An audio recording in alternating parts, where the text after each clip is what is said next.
Welcome to the Scrum Feed, where Paul Dalligan and I take apart the NRL every week. And it's a very good afternoon to Paul. Good afternoon, Paul. Good afternoon, Professor. Good to see you healthy and well, and kicking off this newly titled segment that we're running. Well, yes, the Scrum Feed. I had a look. No one else is using it. No, I don't mind it. It's a good name. It's a very good name because the Scrum's a big part of the game. Well, they used to be a lot bigger part of the game, but it's good to feed the listeners each week with some stories and occasionally some truths as well.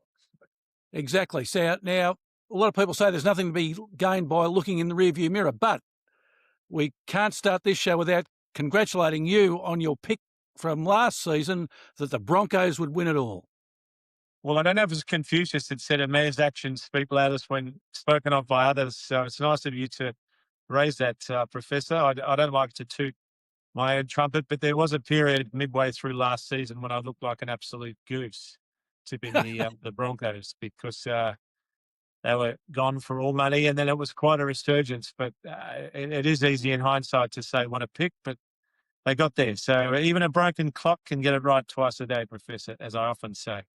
Well, Paul, who said Michael Maguire couldn't coach? Well, not me. I'm still surprised that he didn't stay longer at the Rabbitohs, but we'll get there in time. But he is famous for working his troops even harder once they've won. And that might have been what caused his demise at the Rabbitohs. He won a premiership. The players wanted to back off a bit and he wanted to step it up. So that didn't work well. Let's see if the Broncos can maintain their momentum. I don't want to give away my selections yet for the season.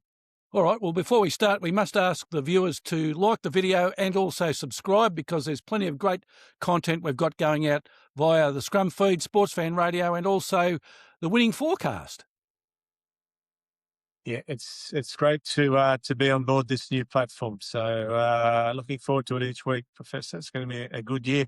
We've already had some dramas in the off season, so plenty to discuss. I think if we jump straight into the Lomax scenario, I did hear a lot of commentators saying we'll leave it to the lawyers, but I've got to look at you, Professor. We're both in that profession. I'm not sure how it's going to pan out. Well, a contract's a contract, isn't it, Paul? Well, it is, but at the same time, it's not a legal issue. Similar to the way the Eels let Lomax go when he said, I'm heading off to earn $2 million a year. I still couldn't work that 360 concept out. I don't mind saying I still can't. That who's going to be paying money to watch Lomax play in Marseille against some other team? It screams live golf to me and relevance minimal to nil. So anyway, the Eels let him go on the basis that why would we have a player who can earn or elsewhere and doesn't want to be here? They've now got that same conundrum. But it's a situation, though, he doesn't want to go back to the Eels. He wants to go to the Storm. The Storm want him there because they've lost a lot of players. But the Eels and their fans quite rightly are furious that he signed a 4-year deal and they let him go only on the proviso that he wouldn't sign with another NRL team. So it's a conundrum. Well, the compensation that the Eels are suggesting they want, one of Xavier Coates, Jack Howarth or Stefano Ukakamanu. And three, they would probably fall into the top 5 Storm players, if not top 10. The difficulty is there's two things. The Storm are short on some talent. They've lost some players in the off-season. Pappenhausen has gone to who knows where for his own reasons, which is, of course, completely fine. Xavier Coates is one of the best finishers in the game. Howarth will be needed for depth and possibly a shift to the forwards. And Utukamanu is one of the best forwards in the game. So the Eels won't get any of those three. What they've been offered is $2 million hard-earned cash. But that won't appease the Eels fans who will take to the streets if this deal goes ahead. So you've also got the Rugby League Players Association involved, and somewhat surprisingly, not for the interests of Lomax. They don't think any player at the Storm should be forced to go somewhere else, which I completely agree with. If you've signed a contract with the Storm, should you be summoned to a meeting with Storm bosses to be told you're off to the Eels? I know what I'd be saying to that. No, thank you. Well, Paul, anything can be done by consent, as we both know. And money talks, and maybe it's similar to the trade scenario, which happens so often in American sports. that you get traded before you really know about it. There was a Jets punter, an Australian, Benny Graham, who was told not to get in the team photo after a match because they said, you're off to another team. So it's not quite that brutal here in Australia. I can see both sides here. I can see the Eels furious, but I can also see the Storm making what I think is a reasonable offer. The Bulldogs paid $165, I think it was, to get Galvin from the Tigers. The Storm have made an offer. I'm not sure whether the NRL will get involved. The reason the NRL may get involved here is they don't want to lose Lomax to the game, and I agree with that as well. So you might sense I'm agreeing with three parties here, or four Well, if you include the agents. I don't know what I'd do in this scenario, and I don't mind saying that on our first show. well, Peter Volandis has held the olive branch out and has said he is welcome back in the NRL. So I'd imagine he'd be moving heaven and earth to make sure he's playing with some team come the start of the season. Well, you can't really blame Lomax. The same perhaps as the golfers. If you look at it that way, they can play less to earn more money. In this scenario, you've got footballers exposed to what we now know is a serious risk of injury. I'll be careful what I say, but if they can be paid more to be with their families more and play less contact sport, perhaps it's an incentive Lomax was reasonable to accept, but we're now left with the fallout of that competition seems to be falling over or off into the distance. So it's a tricky one. Well, I'll put this to you, Paul. The pushing off into the distance, as you say, 2 years they say it will take. Now, is Lomax in 2 years' time going to be saying to Storm, if he does go there, well, you knew I wanted to go and play R360. Now I want to do it now, and you've given up maybe a really good player who would probably finish out his career with you. Is that good sense in player management? Yeah, it's a good point, but I just think if you could get Lomax in, even for 2 years, as you say, they're in their premiership window now, the Storm. Who knows how long it'll last? I think he'd be great even for 2 years, if not longer. But I certainly would think as a Storm fan, if you got Lomax in, you would be very close to favourites to win the competition. He's that good.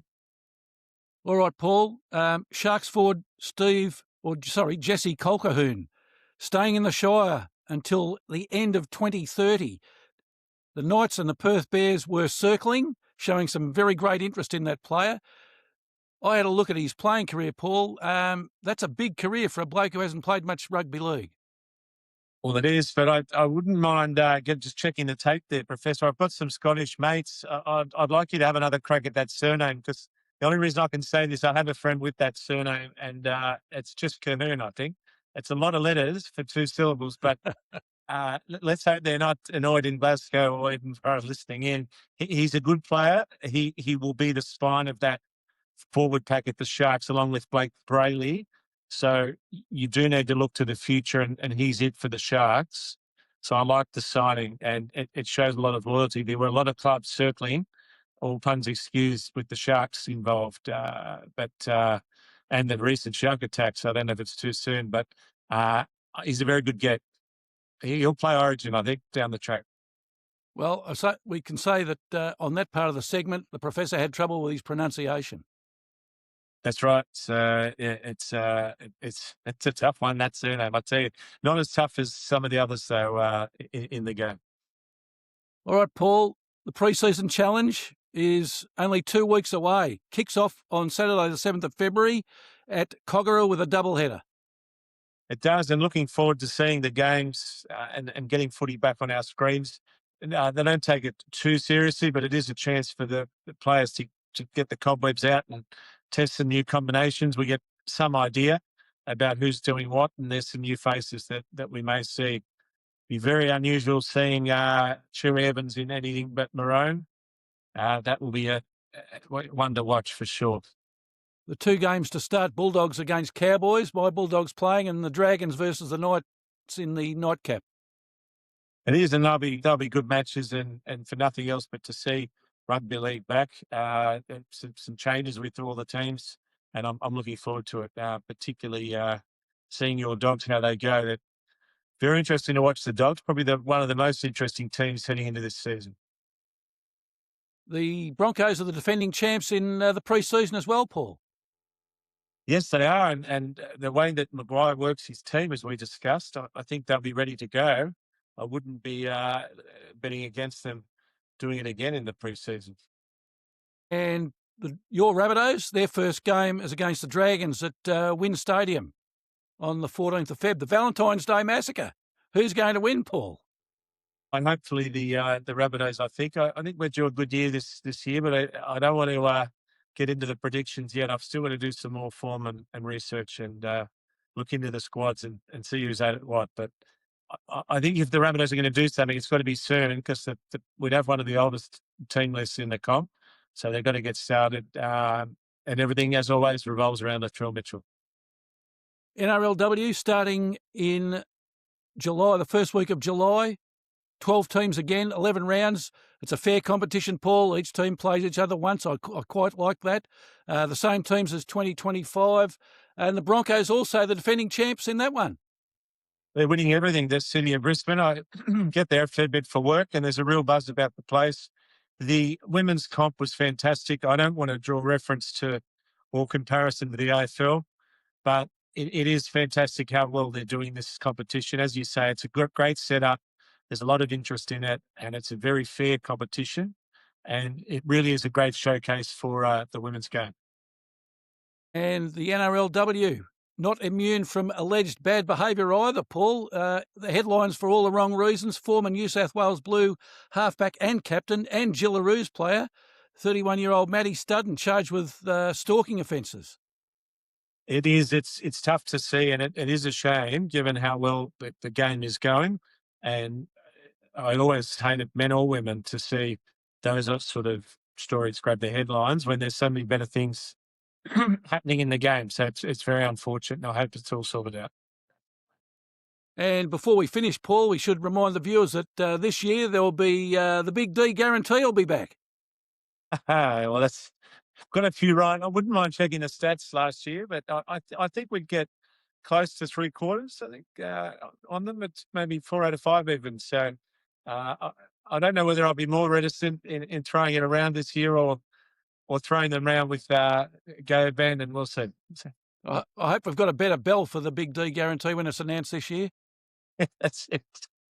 It's not the size of the ocean; it's the motion of the ocean. But yeah, we'll see how we go. I'm just happy getting the premiers right. It did look a bit touch and go there. I don't mind telling you, I'm yet to come up with a prediction for the premiership, but I'm sure you'll forgive me there. Well, just to give you a bit of fair warning, Paul, we will be expecting a Big D guarantee for the first round of the pre-season in 2 weeks' time. Well, that's a tough one with pre-season because anyone can get a game. But yeah, all right, I'll do my best. Let me look at the forms. No worries, Paul. Thanks for joining me today. And that's all from the Scrum Feed until next week. Good stuff. Thanks, Professor.